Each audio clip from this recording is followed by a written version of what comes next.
oggi ci permette di farlo ascoltare via radio, naturalmente, Radio Veneto 1, e poi via streaming web, e anche appunto grazie a questo apporto così importante del... È veramente una soddisfazione che questa sala venga usata speriamo con continuità, in modo che tutti possano anche apprezzare quanto impegno e quanta capacità i musicisti impiegano nello studio e per avere dei concerti di questo grande livello.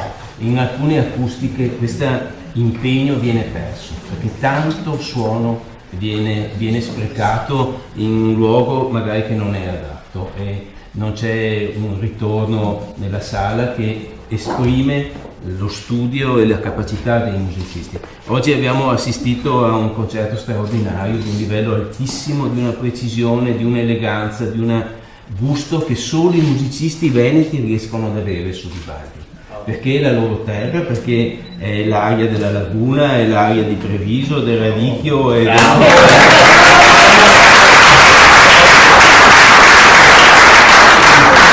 tutto il mondo ci invidiano questi musicisti, perché suonare Vivaldi così non è possibile se non hai questo spirito, questa capacità.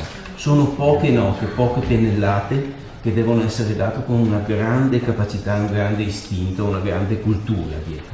Adesso voi sapete, fare un violino è molto difficile come fare un violoncello, ma suonarlo è molto più difficile. Ci vuole tutta una vita di impegno e di sacrificio.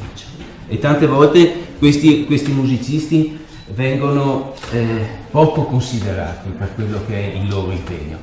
Il contrabbassista, avete sentito che cosa vuol dire il suono di un contrabbasso quando si sente? È una meraviglia, è una forza della natura. Questo musicista è una vita che noi lo vediamo suonare, è un genio del contrabbasso, Beppe Baruti, tutti quanti adesso non vogliono...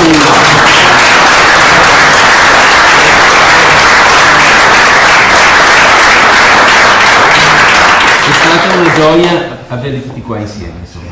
Grazie a tutti. Grazie.